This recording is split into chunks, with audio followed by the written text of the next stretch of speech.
श्री गर्भगममा श्री गमगणपते नमो नमः। ओम श्री हनुमान जी महाराज की जय। श्री गायत्री माता की जय। श्री रामचंद्र भगवान की जय। ओम श्री सोमनाथ महादेव की जय। ओम श्री कृष्ण करियालाल की जय। बाल कृष्ण लाल की जय। डोंगरे जी महाराज की जय। श्री सुखदेव जी महाराज की जय। भागवत भगवान जी महाराज की जय। ओम नमो भगवते वासुदेवाय। આજનો 20મી તારીખે છે માર્ચ મહિનો 21મી માર્ચ મહિનો ચૈત્ર સુદ ત્રીજ છે અને શનિવાર શ્રી હનુમાનજી મહારાજ કી જય। આજની કથા આપણે કૃષ્ણ પરમાત્માને સરસ રીતે સંભળાવીએ એવા ભાવ સાથે રામજી ફૂલ તુલસી લેતા હતા એ સમયે બાગમાં પણ સીતાજી આવ્યા છે। ત્યાં રામ અને સીતાજીની દ્રષ્ટિનું મિલન થાય છે। સીતાજી જગદંબાને પ્રાર્થના કરે છે કે મને રામ જેવા પતિ મળે।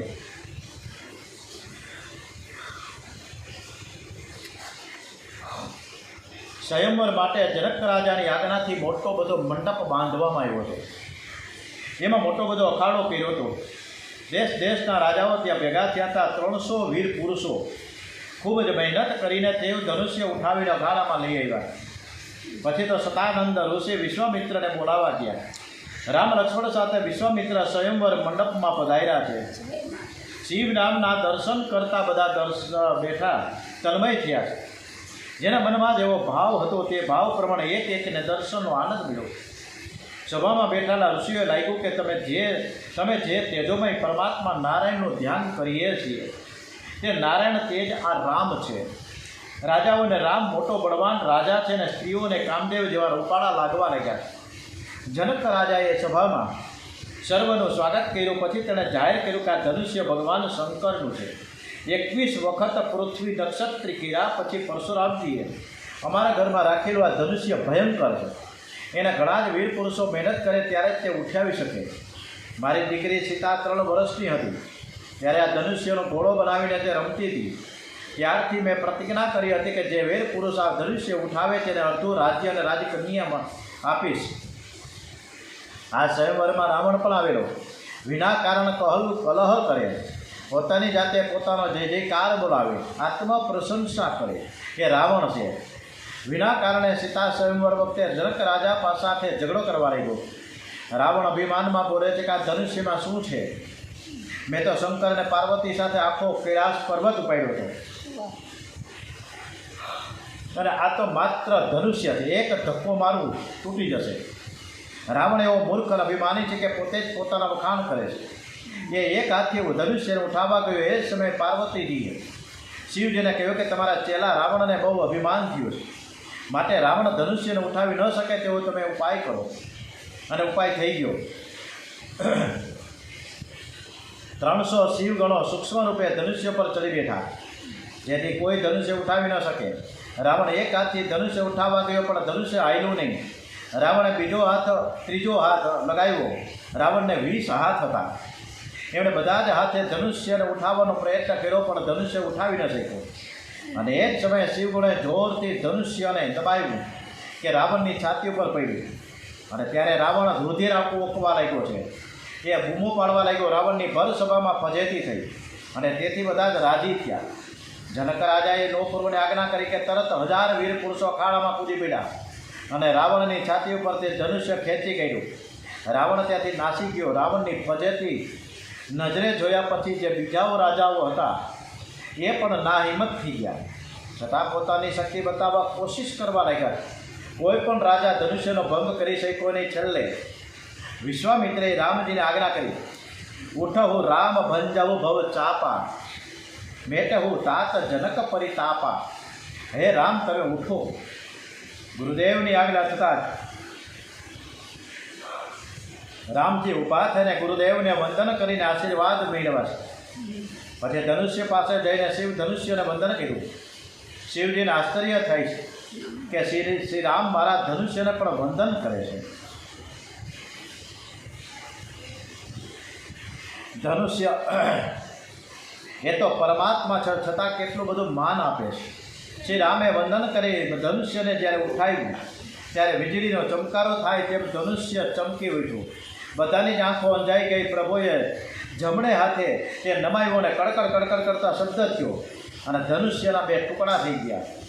ધનુષ્યનો ભંગ થયો એટલે વિશ્વામિત્રે જનક રાજાને કહ્યું કે જાનકીજી પધારે અને અમારા રામને વિજય માળા પહેરાવ્યો. જનક રાજાની આજ્ઞા થઈ. સીતાજી વરમાળા લઈને શ્રી રામની નજીક આવે. જાણે સાક્ષાત મહાલક્ષ્મીના અલૌકિક શૃંગારનું વર્ણન કોણ કરી શકે. અને જાનકીજી લગ્ન મંડપમાં, સભા મંડપમાં આવ્યા. શ્રી રામે ગુરુજીને કહ્યું કે ગુરુજી, અમે બંને ભાઈઓ તમારી સેવા કરવા આવ્યા છીએ. મારો નાનો ભાઈ લક્ષ્મણ કુંવારો છે. તમે મારા એકલાનું લગ્ન કરો છો. લક્ષ્મણનું લગ્ન તો કરતા નથી. કેવા રામજીનો બંધુ પ્રેમ. વિશ્વામિત્રે કહ્યું કે રામ, સીતાની એક નાની બહેન છે અને એનું નામ છે ઉર્મિલા. હું જનક રાજાને કહીશ કે મારા લક્ષ્મણનું લગ્ન એની સાથે કરાવી આપો. વિશ્વામિત્રે કહ્યું કે પછી શ્રી રામે માથું નમાયું. સખીઓએ સીતાજીને ઇશારો કર્યો. સીતાજીએ રામજીને વિજય માળા અર્પણ કરી છે.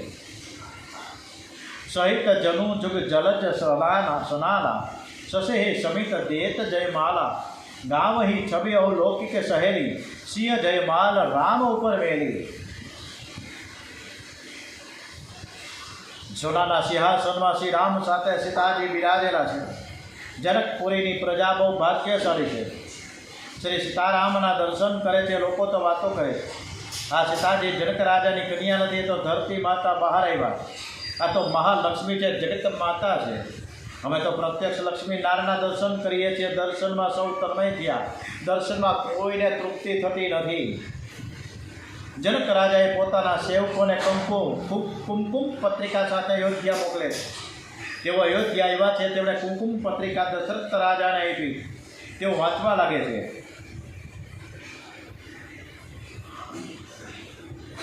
સીતાજીના સ્વયંવરમાં શ્રી રામે વિજય માળા પહેરી છે. રાતે વૈદિક વિધિ અનુસાર લગ્ન થશે.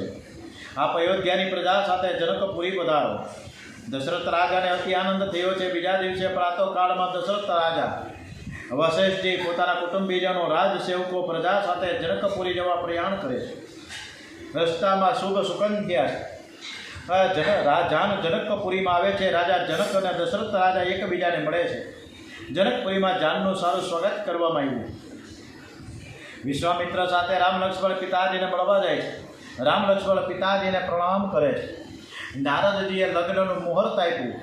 માર્ગશીર્ષ માસ સુદ 5 અને ગોરજ સમયનું લગ્નનું મુહૂર્ત કાઢે છે. જાન આવી છે ધનતરે છે અને પાછી ગઈ છે વસંત પંચમીના દિવસે. આ તો શ્રી રામનું લગ્ન છે. શ્રી રામ લગ્ન કરવા જાય છે ત્યારે કામદેવ ઘોડો થઈને આવ્યા છે. વિધિપૂર્વક રામ સીતાનું લગ્ન થયું. સાથે સાથે લક્ષ્મણ, ભરત અને શત્રુઘ્નના પણ લગ્ન થયા છે. જનક રાજા કન્યાદાન કરે છે. એક બાળકને એક કન્યાનું દાન કરવાનું છે. બ્રાહ્મણ મંગલાસ્તક બોલે છે. જનક રાજા કહે છે કે મેં કન્યાનું દાન કર્યું છે. રામ કહે પ્રતિ ગૃહણયામ, હું તેનો સ્વીકાર કરું છું. પછી લક્ષ્મણજીનો વારો આવ્યો. લક્ષ્મણ કહે અમે ક્ષત્રિયો દાન આપીએ છીએ, દાન લેતા નથી. હું પ્રતિ ગૃહણયામી નહીં બોલું. ગોર મહારાજ કહે તમારા મોટા ભાઈ તો બોલ્યા છે. લક્ષ્મણ કહે એ તો ભોળા છે, પણ હું પ્રતિ ગૃહણયામી નહીં બોલું. લક્ષ્મણજીને શ્રી રામ બોલવા સમજાવે છે, પણ લક્ષ્મણ નહીં બોલવા મક્કમ છે. અને છેવટે વિશ્વામિત્ર કહે છે કે આ શબ્દ બોલ્યા વગર લગ્ન પાકું ન કહેવાય. અને પછી લક્ષ્મણજી બોલ્યા કે હું સ્વીકાર કરું છું. લગ્ન પછી સીતારામ જમવા બેસે છે. ભોજનમાં જરા વિનોદ હોય તો વધારે જમાય. જનકપુરની સ્ત્રીઓ વિનોદ કરે છે. આ કુરો ભાગ્યશાળી છે, નહીંતર આવી કન્યાઓ તેમને મળે નહીં. દશરથ રાજાને બાળકો ક્યાં હતા? રાણીઓએ ખીર ખાધી તેથી બાળકો થયા. લક્ષ્મણજીએ તરત આનો સળસળતો જવાબ આપે છે. અયોધ્યામાં ખીર ખાવાથી છોકરા થાય છે, પણ અહીં આવ્યા પછી જાણવા મળ્યું કે અહીંની સ્ત્રીઓને એટલી પણ તકલીફ લેવી પડતી નથી. કેમ કે અહીંથી તો ધરતીમાંથી કન્યાઓ બહાર આવે છે. એકી બેકીની રમત રમાય છે. 3 2 પણ મન એક છે અને એનું નામ છે લગ્ન. સીતાજી રામને પૂછે છે એકી કે બેકી? શ્રી રામ કહે એકી. પતિ પત્નીનો સ્વભાવ એક ન થાય ત્યાં સુધી લગ્ન સફળ થતું નથી. લક્ષ્મણે આવા સમયે કહ્યું કે મોટા ભાઈ એકી કહ્યું તે બરાબર છે. સીતા અને રામ એ બે નથી, પણ સીતારામ એક છે. રંગ મહોત્સવ થયા પછી જાન અયોધ્યા પાછી આવવા નીકળી છે. અહીં ચારેય ભાઈઓના લગ્ન થયા. સીતાજી સાક્ષાત મહાલક્ષ્મી જનકપુરી છોડીને જાય છે. વિદાય વખતે માતાજીએ ચોખાથી ખોળો ભર્યો છે અને ચોખા વેર્યા છે. આજે પણ મિથિલામાં ચોખા ખૂબ જ ઉત્પન્ન થાય છે. અયોધ્યા પ્રતિ પ્રયાણ કરતા માર્ગમાં રામે ભગવાન પરશુરામનું તેજ હરી લીધું. સુખરૂપ અયોધ્યામાં પ્રવેશ કર્યો. કૌશલ્યાજીએ ચારે લક્ષ્મી નારાયણ મારા ઘેર આવ્યા છે સમજીને પૂજા કરી છે. અયોધ્યાની પ્રજા ખૂબ ખૂબ ખુશ થઈ ગઈ છે. હવે શ્રી રામના રાજ્યાભિષેક અને પછી એમાંથી સર્જાતી જે પરિસ્થિતિ ઊભી થઈ છે એ તરફ આપણે આગળ વધીએ કથામાં. દશરથ રાજાને હવે એના કાનના વાળ ધોળા લાગે છે કે હવે હું વૃદ્ધ થયો છું. હવે મારે આ રાજગાદી છે એના ઉપર મારે રામને બેસાડવા છે. પરંતુ દશરથ રાજા પહેલાં મંત્રી અને મહાજનને બોલાવે છે અને તેમની સમક્ષ પોતાના મનની વાત જણાવતા કહે છે કે જો તમારા બધાને ઈચ્છા હોય તો આવતીકાલે હું રામનો રાજ્યાભિષેક કરું. સુવંત મંત્રી કહે કે અમારી ઈચ્છા પણ આ જ છે, પરંતુ અમે બધા જ સંકોચવશ બોલી શકતા નહોતા. અને એ વખતે વશિષ્ઠજી રાજ દરબારમાં આવે છે. બધા ઊભા થઈને તેને માન આપ્યું. પછી જણાવે છે કે પ્રજાની એવી ઈચ્છા છે કે શ્રી રામનો રાજ્યાભિષેક થાય. આપ પણ આપણું મંતવ્ય જણાવો. વશિષ્ઠજી કહે છે કે તમારો વિચાર ઉત્તમ છે. દશરથ રાજા કહે છે કે તે માટે કોઈ સારું મુહૂર્ત કાઢી આપો. વશિષ્ઠજી જાણતા હતા કે મુહૂર્ત આપવું પર તે મુહૂર્તમાં શ્રી રામ ગાદી ઉપર બિરાજવાના નથી. અને તેથી વશિષ્ઠજીએ કોઈ દિવસ આપ્યો નથી. કહે છે કે જે દિવસે તમે શ્રી રામને ગાદી ઉપર બેસાડો એ દિવસે ઉત્તમ છે. વશિષ્ઠજીની ગુઢાર્થ વાણી દશરથ રાજા સમજી ન શક્યા અને તેઓ નક્કી કરે છે કે આવતીકાલે જ રામનો રાજ્યાભિષેક થાય. તેણે તરત જ હુકમ કર્યો કે રાજ્યાભિષેક માટે તૈયારી કરો. તાબડતોબ બધી તૈયારીઓ થવા લાગી છે. અયોધ્યાને આજે શણગારવામાં આવ્યું છે. આજે દશરથજીના હૃદયમાં આનંદ સમાતો નથી. દશરથના જીવનનો આ છેલ્લો દરબાર હતો. એ ગાદીને પ્રણામ કરે છે. અત્યાર સુધી હું તારી ગોદમાં બેસતો હતો, હવે આવતીકાલે મારો રામ તારી ગોદમાં બેસશે. મારા રામનું તું રક્ષણ કરજે. અયોધ્યાના લોકોને પણ આ વાતની ખબર પડી છે. તેમને પણ ખૂબ આનંદ થયો છે. પરંતુ દેવો દુઃખી થયા છે. દેવો વિચાર કરે કે જો રામ ગાદી ઉપર બેસે તો રાવણને કોણ મારશે? આ રાક્ષસો બહુ ત્રાસ આપે છે. દેવોએ વિઘ્નેશ્વરી દેવીનું આહ્વાન કર્યું છે અને વિઘ્નેશ્વરી દેવી ત્યાં હાજર થયા. દેવોએ કહ્યું કે તમે અયોધ્યા જઈ શ્રી રામના રાજ્યાભિષેકમાં કંઈક વિઘ્ન ઊભું કરો. સંતોએ વર્ણન કર્યું છે કે દશરથ રાજાના સુખ અને કાળની નજર લાગી. કાળને એમનું સુખ સહન થતું નથી. વિઘ્નેશ્વરીમાં કાળ પ્રવેશ કરે છે. વિચાર કરે કે હું કોના શરીરમાં પ્રવેશ કરું. એની નજર મંથરા ઉપર પડી. તે કઈ કઈની દાસી છે, તે અયોધ્યાની નહીં પણ કઈ કઈ દેશની છે. વિઘ્નેશ્વરી મંથરામાં પ્રવેશ કરે છે. તેના વિચારોમાં પરિવર્તન આવ્યું છે. તે અયોધ્યામાં થતી સજાવટ અને શણગારને જોઈને એક દાસીને પૂછે કે શણગાર શા માટે થઈ રહ્યો છે? કોઈ અયોધ્યામાં આવવાનું છે કે શું? ત્યારે દાસી કહે છે કે આવતીકાલે શ્રી રામનો રાજ્યાભિષેક થવાનો છે. કૌશલ્યામાંની દાસીને ખબર મળ્યા કે આવતીકાલે શ્રી રામનો રાજ્યાભિષેક થવાનો છે. આ સાંભળી તે દોડતી કૌશલ્યા માતા પાસે પહોંચી ગઈ અને શુભ સમાચાર આપ્યા. કૌશલ્યા માતા સમાચાર સાંભળતા તે હર્ષમાં આવી ગયા છે અને પોતાના ગળામાંથી હાર કાઢીને દાસીને આપ્યો છે અને કહે છે કે આવતીકાલે મારો રામ રાજા થશે તો તને પણ મારા જેવું માન મળશે. મારો રામ તને સારી બક્ષિસ આપશે. દાસી તો અત્યંત આનંદિત થઈ ગઈ. રસ્તામાં તેને મંથરા મળી. મંથરા તેને એટલી બધી ખુશ થયેલી જોઈને પૂછે કે આજે તું બહુ આનંદમાં હોય એવું લાગે છે. દાસીએ કહ્યું આવતીકાલે મારા રામનો રાજ્યાભિષેક થવાનો છે. તું જોતો ખરી. મને કૌશલ્યા માતાએ કેવો સુંદર મોતીનો હાર આપ્યો છે.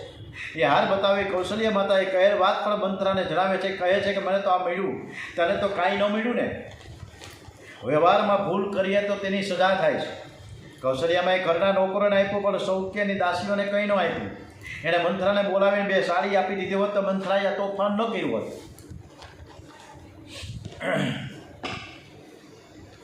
વ્યવહાર કરો પણ વ્યવહારમાં મળી જશો નહીં.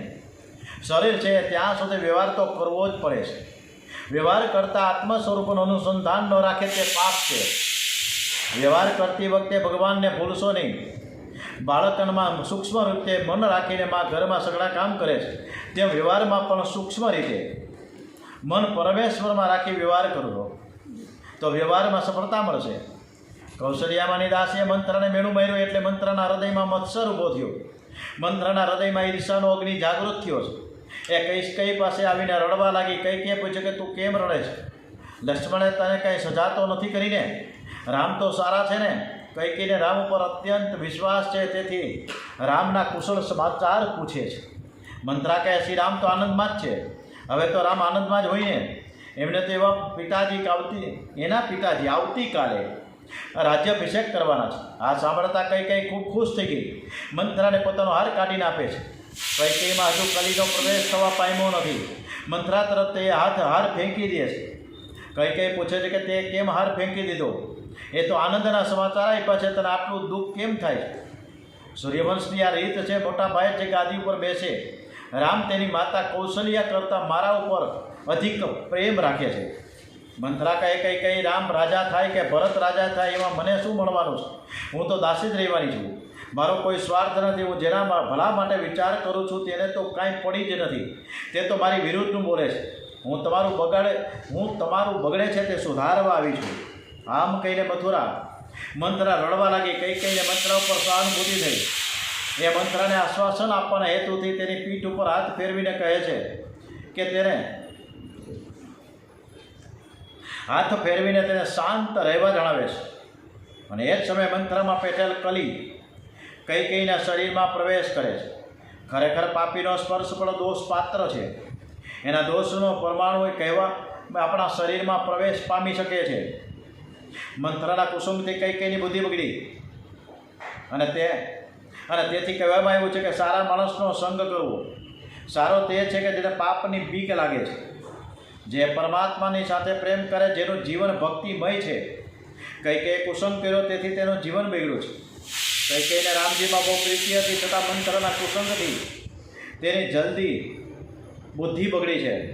કૈકેયી કે મંત્રા ખરું કહે તો તારું દુઃખનું કારણ શું છે? તારું દુઃખ જોઈ હું બેચેન બની જાઉં છું. હું તને જરૂર તારા દુઃખમાંથી બહાર કાઢીશ. મંત્રા કહે મારા દુઃખનું કારણ તમે જ છો. તમારું બગડી રહ્યું છે ને તે જોઈ મને દુઃખ થઈ રહ્યું છે. મને તો તમારું સુધારવાની ભાવના છે. કૈકેયી કહે છે કે જો તારું દુઃખ ઓછું થતું હોય તો તું કહે તેમ કરવા હું તૈયાર છું. મંત્રા કહે તમે બહુ ભોળા છો. તમને એમ લાગે કે રાજા દશરથ સારા છે અને તને એવું લાગે છે કે દશરથ રાજા મારા એકલાના જ છે. પણ પુરુષો મનના મેલા અને વાણીના જૂઠા હોય છે. તેઓ તમારું કહ્યું નહીં માને, પણ કૌશલ્યાનું કહ્યાનું કર્યા જ કરશે. કૌશલ્યાએ તમારો કાંટો દૂર કરવાનો ઉદ્દેશ ત્યાં ષડયંત્ર રહી ગયું. 15 દિવસથી રામના રાજ્યાભિષેકની તૈયારીઓ થઈ રહી છે, છતાં તમને ખબર નથી. આજે મેં આવી અને તમને જણાવ્યું એટલે તમને ખબર પડી.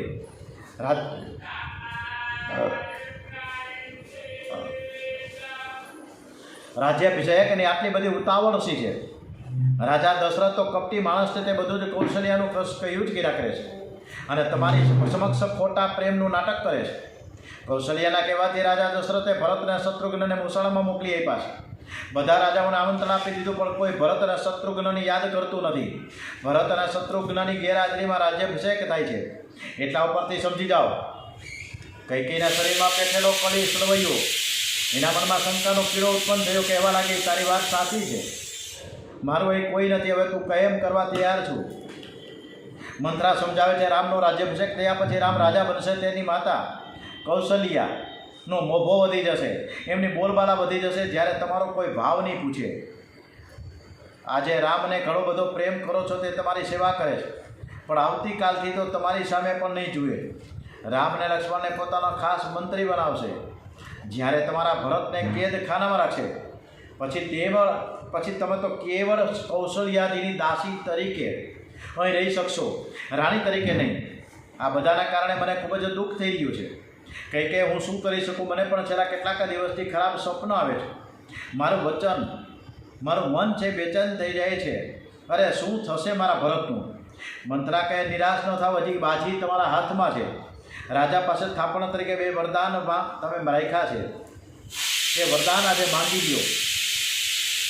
કઈ કે તો 2 વરદાન છે, એમાં માંગવું શું? ત્યારે મંત્રા કે એક વરદાનમાં ભરતજીને અયોધ્યાનું રાજ્ય મળે અને બીજા વરદાનમાં રામજીને 14 વર્ષનો વનવાસ થાય. પછી મંત્રા કૈકેયીને સમજાવતા કહે છે કે હવે તમે વસ્ત્રના આભૂષણોને ત્યાગી અસ્ત વ્યસ્ત હાલતમાં દુઃખી અવસ્થામાં હોવાનો ઢોંગ કરો, સ્ત્રી ચરિત્રનો ઉપયોગ કરજો. વરદાન માંગતા પહેલાં ચતુરાઈથી રાજા દશરથને રામના સોગંદથી બાંધી દેજો. ભૂપતિ રામ શપથ જટ ગાય છે. નીંદર આવે પૂરું કરો હવે. ભૂપતિ રામ શપથ જબ કરાઈ. સોગંદ લેવાથી તે પાછળથી ફરી ન જાય. હવે તમે ક્રોધ ભવનમાં જઈને આબેહૂબ નાટક ભજવું. કઈ ભોળી છે પણ કુસંગથી જીવન બગડે છે. કુસંગથી કઈનું જીવન બગડ્યું છે. કઈ ક્રોધ ભવનમાં જાય છે અને મંત્રાની સૂચના પ્રમાણે વર્તી છે. રાજા દશરથને કઈ ઘણી પ્રિય છે. તેથી રોજ દરબાર પૂરો થયા પછી રાજા કઈ હર હંમેશની જેમ આ વખતે પણ ભવને ગયા. જાણવા મળ્યું કે કઈ તો ક્રોધ ભવનમાં છે, ભવનમાં નથી. રાજા દશરથ કઈની નજીક આવીને પૂછે છે ત્યારે કઈ ખબરદાર મને સ્પર્શ કર્યો છે. કઈ રાજાનો તિરસ્કાર કરે છે. ધીમે ધીમે રાજા દશરથ અને કૈકેયીનું નારાજ થવાનું કારણ જાણવા મળે છે. દશરથજી કહે છે કે કઈ મેં તે જ મને એકવાર કહ્યું કે તમે વૃદ્ધ થયા છો, તેથી હવે રામને તમે ગાદીએ બેસાડો. મેં તારું કહ્યું એ જ પ્રમાણે કર્યું છે. આવતીકાલે રામનો રાજ્યાભિષેક નક્કી થયો. તારે તો આનંદ પામવું છે, છતાં બોલ, તું કહે એમ કરવા હું તૈયાર છું. ભરત એ વૈરાગ્યનું સ્વરૂપ છે. શત્રુઘ્ન એ સદવિચાર છે. કૌશલ્ય નિષ્કામ બુદ્ધિ છે. સુમિત્રા એ શ્રદ્ધા છે અને કઈ દુર્બુદ્ધિ છે.